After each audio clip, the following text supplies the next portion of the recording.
Welcome to Playson Experience. Indulge your senses with immersive game titles. Boost the excitement with our engaging promotional tools and generous network promotions.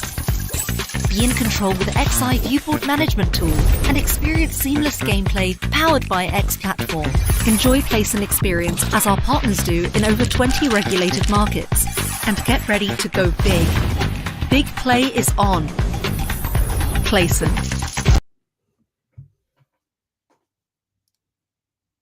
Well, there we go, and thank you, Playson, for sponsoring this episode. Welcome back, everybody, to another fabulous edition of Next.io's Weekly News. Nico Jansen joins me in the home studio. Nico, how are you, my brother? Nice intro. Yeah. So we are just to pick each and every one up where the both of us just left off. We are working on our signature move. So whenever you just want us to perform something besides being your source of information about the gaming industry, feel free to comment and shout out to Willem van Oort, who just joined us as well. It's always good. And Bogdan, mate, they're all coming. They are coming to see you. Connor, my friend, how are you? I'm very well, thank you, Nico. It's full summer, it seems, here in London now. In fact, I checked my weather app earlier today, and it's actually hotter here in Wimbledon than it is in Valletta today. So take that, Malta. You don't have all the nice weather. And speaking of Valletta, of course, I'm very excited this week, Nico, because on Sunday I will be heading over to that little island we love so much of Malta, and we will be preparing for the next Summit Valletta in just a few days' time. So, as many of our viewers will know, there's lots to look forward to, and I, for one, cannot wait to get over there and get stuck in. Nico, I know you'll be joining us for the show. What are you most looking forward to?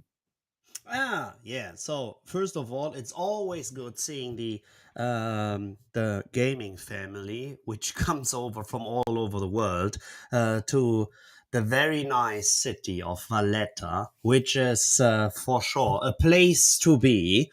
And yeah, I'm looking first of all forward to the running club, which gets my body a little bit of moving during being there. Then and I highly emphasize each and everyone to attend the session of Todd Robin and Tim Heath, where it's the prediction versus the revisited, which will be quite interesting because these three musketeers, they actually, pack the whole floor. Everybody will attend it. Guess who's just after them? It's me. So we will just see the three musketeers like getting each and everybody onto the nice building, and then out of a sudden everybody disappears. So feel free to just at least take 25 or 30 minutes of more of your valuable time and listen to what me and the panelists and me will be talking about. It's also some kind of what has been hot, what has cooled down, etc. And then I'm really looking forward once again to Alexander Grabner-Jarlung, who will be why storytelling is key and what's the difference between PowerPoint versus presentation. So feel free to join this one as well. I'm pretty sure you will learn a lot. So these are my three topics I'm looking forward to. What about yourself? Well, I must say, Nico, you're absolutely right about Todd and Tim and Robin. They're a tough act to follow, but if anyone can do it, I know that it's you, and you'll do just fine. But yeah, as for the conference, there's a lot of exciting things going on. We've got the Formula One drivers speaking first thing on Wednesday morning. For me, my favorite room is usually the Invest Next track. I always find there's a lot of insight in there and lots of expert opinion on the state of the market and all the rest of it. So I always find that very interesting. But really, Nico, you know me, I'm most looking forward to getting to the bar and enjoying the networking, pre-reg networking on Tuesday on the rooftop at the MCC. That'll be spectacular, as it always is. And, pre-reg is always the best because everybody's still fresh. Nobody's exhausted because the week's only just getting started. So I love the pre-reg.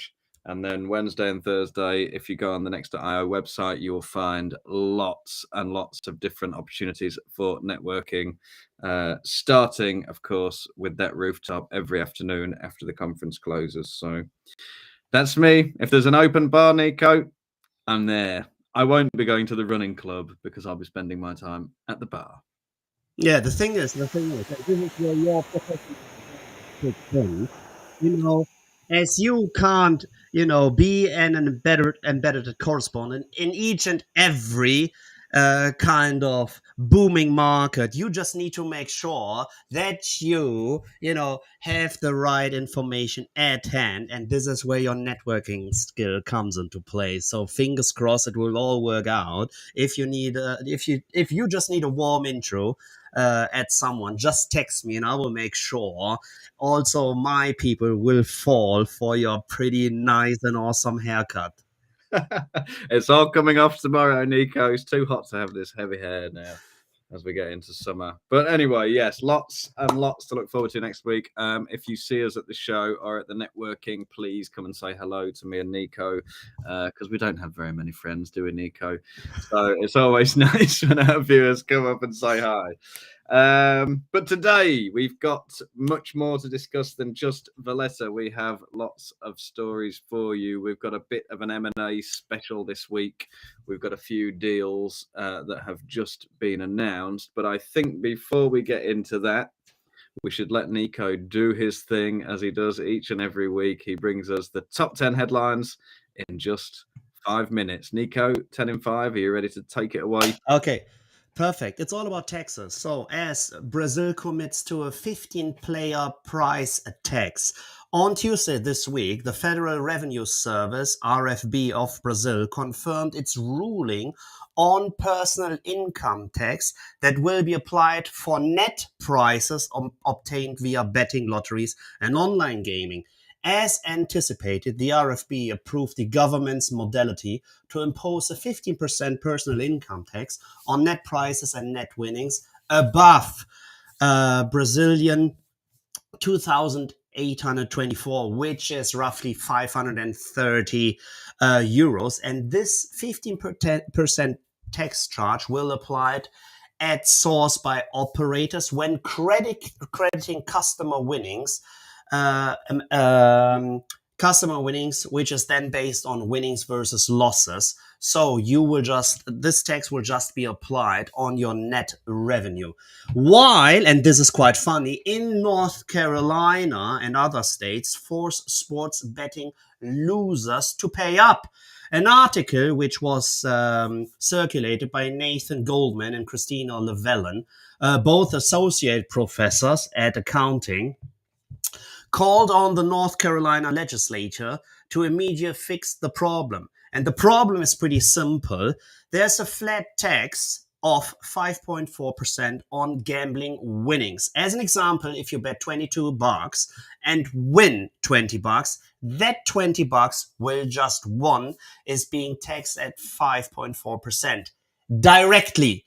But if you bet $22 again and lose, you don't get to write off the $22, which means you're down $2 in total, but still have to pay the 4.5% tax, about 90 cents on your initial bet. So they're about to fix this one, but it's quite interesting. Brazil has a different approach.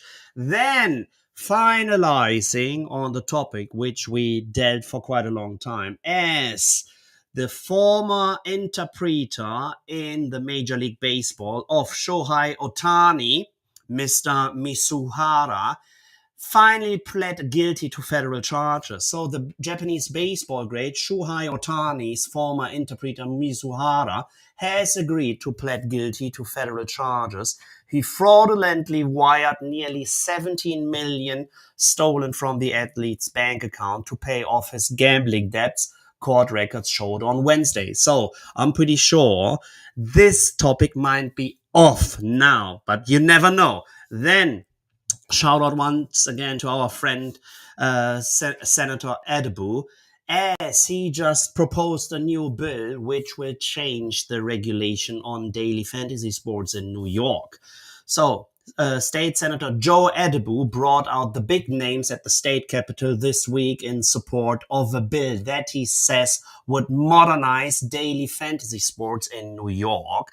The bill raises for example, the age to participate from 18 to 21 years, closing a loophole and putting it on a level playing field with mobile sports betting. So we will see how that one turns out as well.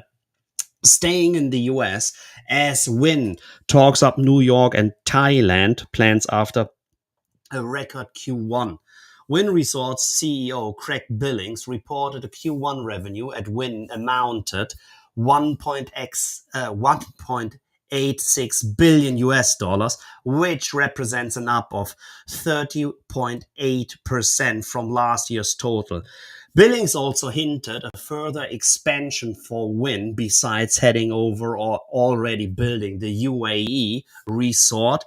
And he's referencing to potentially launch in both New York and Thailand. New York looks to be the first possible new market for Wynn, with the operator considering an integrated resort in Hudson Yards. So it will be interesting to see what will happen in New York as well. Then 888 refinances 400 million pounds of debt to bolster VCP plan. The board of 888 Holdings has secured terms to refinance 400 million pounds of senior secured debt notes held by the Elys Gambling Group. The transaction is expected to proceed on Thursday, 9th of May, so today, with senior debt notes offered at 10.75 interest rate due in 2030. So we will just, in addition, they are also giving a credit facility of 50 million pounds. And usually, if you literally get some fresh cash in, this is planned to be spending on M&A activities. So we will see where they will spend that money. Then still being on the Q1 report, as Genius Sports released a Q1 revenue up by 23% to 119.7 million. Then Global Games Global confirms details of its 2.1 billion IPO, which will happen at SEC in New York Stock Exchange. Sorry, not SEC. SEC is a supervising authority, but they will do their initial public offering IPO at New York Stock Exchange. Then, two more to go. As KSA, the Kansspelautoriteit from the Netherlands, shout out once again to my uncle René Janssen, they are fining Sarah Eternal with 280,000 euros per week until they will stop operating unlicensed. So they are running the website casinosky.com, and they will be fined with 280,000 euros weekly. And the order will require Sarah Eternal to make incremental penalty payments, as said, of 280,000 per week, with a maximum of 840,000 until the violation is ceased. And last but not least, the hackers behind the MGM attack obviously found another playground, as they are launching cyber attacks at the financial sector. So the cyber attack, which a couple of months ago had left MGM in Las Vegas with a negative impact estimated of 100 million US dollar. They are now targeting companies like Visa, PNC Financial Services, Transamerica, and New York Life Insurance. So hackers never die. They still have an appetite to, deal with the big boys. And obviously, they now found some victims in the financial sector. So it's not just the gaming industry. And that's my 10 and 5.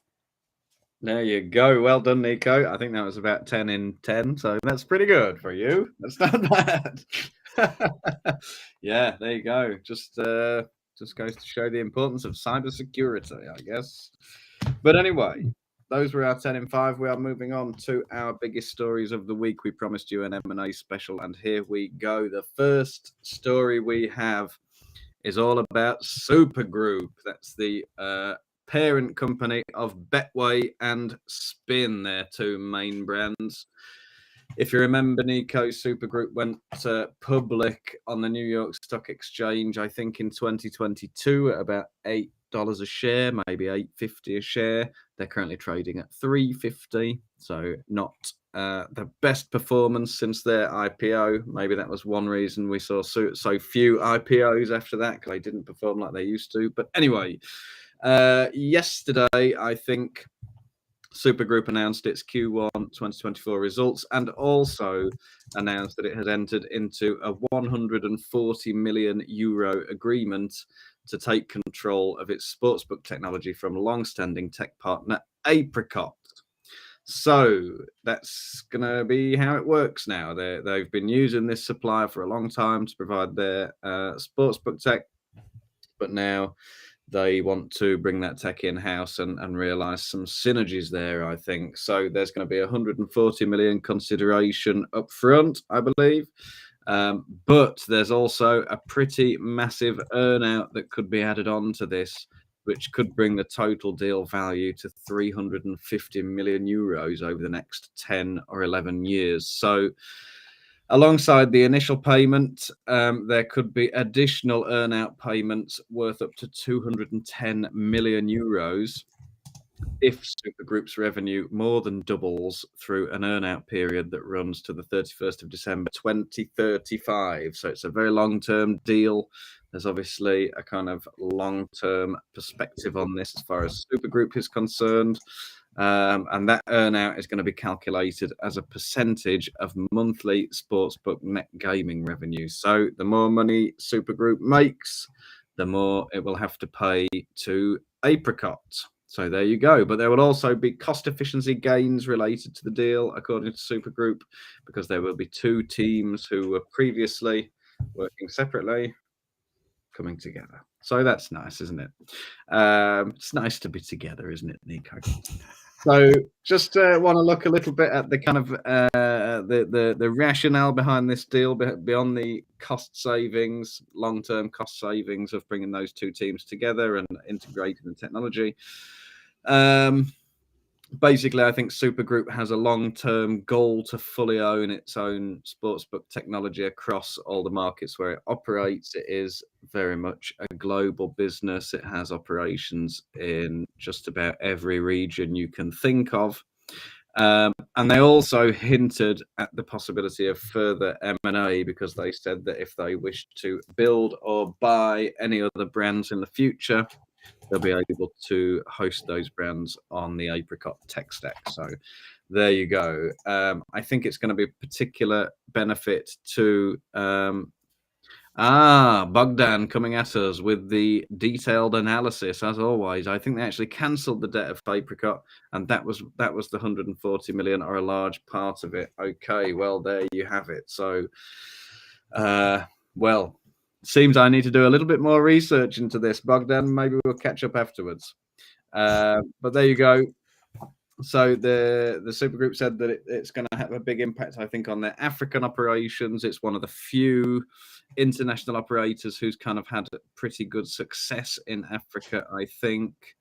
If you look at their Q1 results, they generated, I think, something like 140 million euros in revenue in North America, in Africa and the Middle East. Sorry. So there you go. They also happened to generate around 140 million in North America, which was primarily driven by Canada.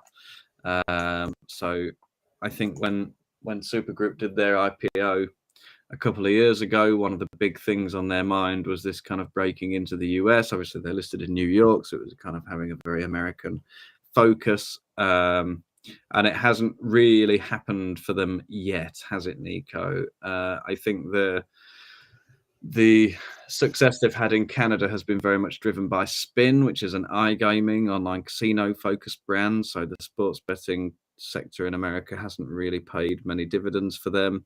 And I think they've got a kind of long-term view on the US, which is once iGaming is regulated in more and more states, then they'll have a chance to turn towards profit. I mean, Nico, does it seem like a sensible deal to you? What do you make of this one?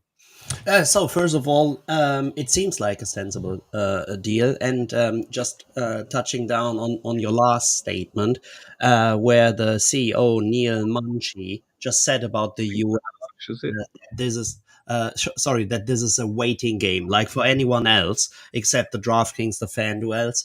Also, the BetMGMs, they just a couple of weeks ago, 2 or 3 weeks ago, as this is a joint venture, they just agreed on, okay, we still need to finance this side project. So besides FanDuel and DraftKings, it's who has the longest breath and can still finance the US opportunity. It's the land of opportunity for sure. That just as a side note on the US as well. Yeah, and then coming back to the statement, if it makes sense to actually, have the one of the most important assets, which is tech in-house.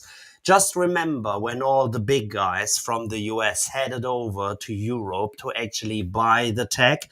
William Hill, pretty sure rings a bell, and this is what we see. As well. In the end, and always remember this one: every sector is based on the tech you are using. So whether it's finance, whether it's Uber, whether it's Airbnb, whether it's the overall gambling sector, it always comes down to tech and how you execute that tech. So I'm pretty sure Supergroup with their brand Betway are doing a great job. I like the product they are rolled out here in Germany. It's just smooth. It just works. And why shouldn't you just take on that tech into your back into your house? For one reason, it is pretty simple, because if you buy tech from a software developer, first of all, it's a deal, and they will charge you for each and everything they will build. Secondly, they will resell whatever they build for you personally to each and every customer as well. So where's your edge? There ain't no edge, right? And that's why you just want to get that piece of art back into your house. And in the end, it's all about the source code. And this also rings a bell with the Zone and the Pragmatic Play deal, because Pragmatic is delivering the software for the Zone Bet, but they agreed on a deal that whatever they will code belongs to the Zone, which is a quite unique agreement, because usually whatever your software supplier builds for you, they can put out there as well. And 1/3, headline on this one: Kaizen, which are running the Betano group, they just agreed on that they need the help of BetVictor, so a UK company, to roll out software processes and regulatory requirements in the UK. So whenever you have that tech in-house, first of all, you're way more flexible and way more unique, which you just need to be within our lovely area of the iGaming space. Well, there you have it. Thank you for the analysis, Nico. I think what you said makes a lot of sense. Yeah, it's a long-term play, and it's always going to be better if your technology is good enough. It's better to own it outright than to take it from a third party. I'm trying to sort of read between the lines on this story a little bit, and I'm wondering whether Supergroup are kind of preparing investors and shareholders for a US exit at this point, because like I said, the majority of their North American revenue comes from Canada. Obviously, it's a lot easier to operate in Ontario, where you have a flat regulation across iGaming and sports betting. You can offer everything together with a license, and you don't have to go through as many hoops as you have to jump through in the US of getting licensed in every single state and all that stuff. And also there's only 5 or 6 states that offer iGaming, so it would be a long time to keep investing in the US in the hope of seeing iGaming in the next few years, because the progress has been very slow. So I think some of the comments the CEO made maybe are a kind of slight way of preparing some of the shareholders, like, we might not do this forever because it's not really working. I mean, Nico, what do you think? Do you foresee a US exit for Super Group? I didn't get that much into detail regarding a possible exit, but it just seems that it's still a possible a possible thing that could happen. So they are not denying things. They are still saying, okay, it's a waiting game. It's a long long run game. It's rather a marathon than a sprint. And we will just see. In the end, time will tell. Time will tell. But I'm pretty sure as of now, they will not run out of money. And maybe they will just focus on Ontario, which obviously makes them money. And from there on, explore different waters as well. Yeah. Well, there you go. We'll be keeping our eye on Super Group as this progresses. And we are going to move on to our next story in just one moment. But I think first we have a very short video message to share. Tens of thousands of games, hundreds of studios, dozens of Hub Market partners, an industry-leading Hub wallet, and just one API. Hub 88 is connecting businesses to a world of limitless content where the possibilities are endless. Hub 88. There you have it, Nico. Thank you to Hub 88 for sponsoring this episode. Now, our next story is all about, I think you pronounce it, Elys BMG Group. But I think before we go on to that, Nico, we should mention, while we were preparing for this call, I had another acquisition which was brought to my attention, which is the acquisition of Sports IQ Analytics by DraftKings. This is kind of breaking news. I think the Sports IQ CEO made a post just yesterday about the company being acquired, and we're still waiting to get the full details on that story.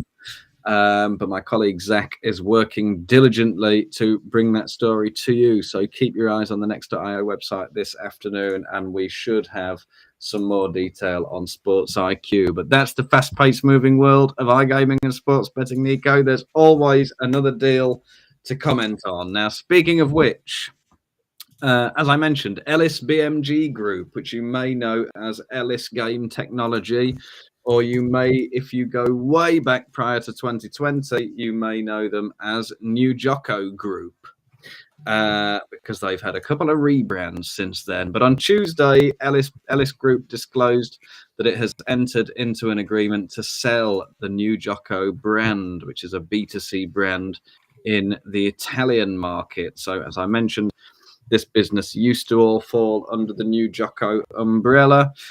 Then it rebranded to Elys Game Technology to better access the US sports betting market.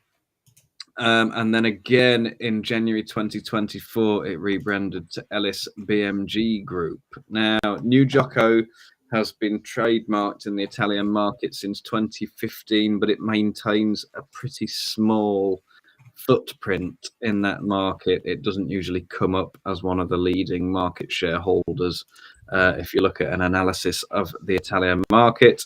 And also, this might be quite a short discussion because we don't have details yet on the price or who the buyer is. The buyer has not been named, and the deal is still conditional on approval from the Italian gambling regulator. I think it's the ADM, and their antitrust competition agency. So it's one in the works.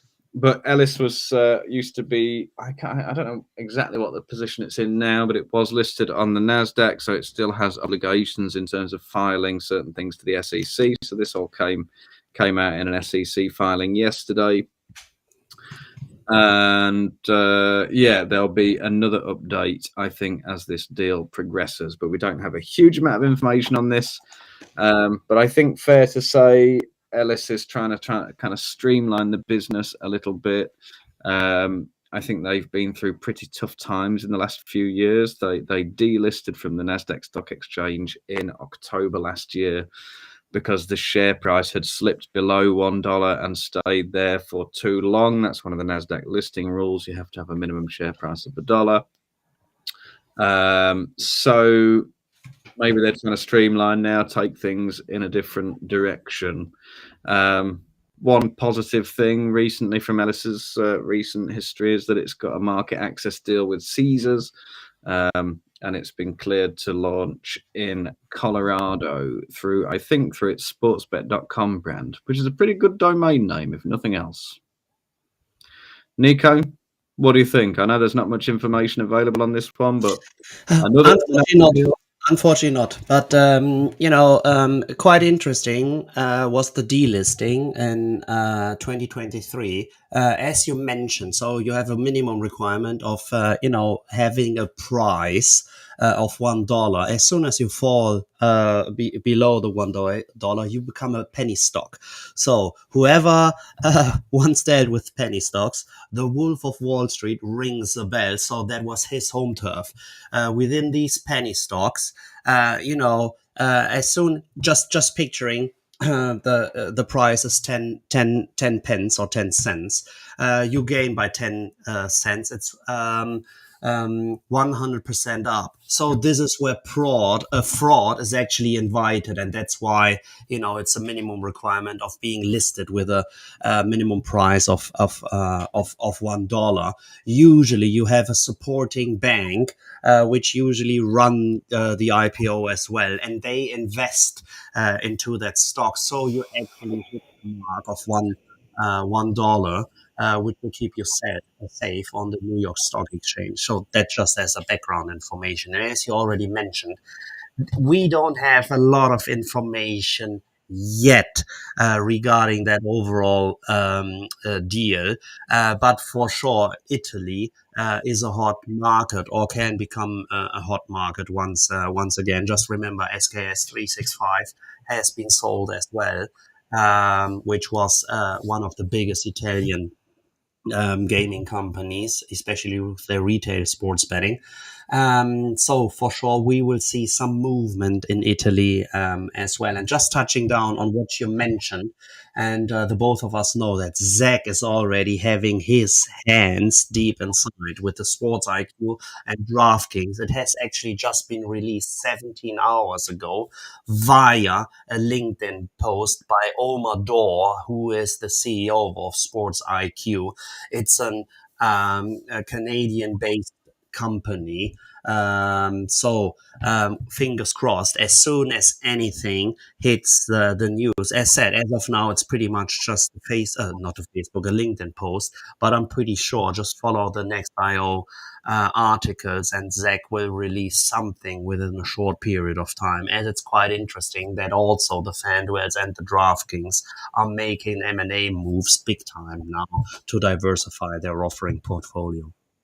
Yeah, I think we're in another buying stage of the kind of cycle with this, Nico. It seems to come in in dribs and drabs, this M&A in our sector, but you can go months and months and months with nothing, and then all of a sudden 3 acquisitions in 2 days, and we've seen a lot of action in the last couple of months, so definitely an exciting time in the market. Yeah, I was just having a look at Elys BMG Group. I think this deserves a bit more investigation. I mean, their shares were trading at $6.90 in 2021, and then just fell all the way down, and I think slipped under the $1 mark in about June 2022. So, and now they're trading at just 17 cents. The market cap is $6.5 million. So, a small business now, and one that we'll be keeping our eye on to see if they can turn this ship around. But certainly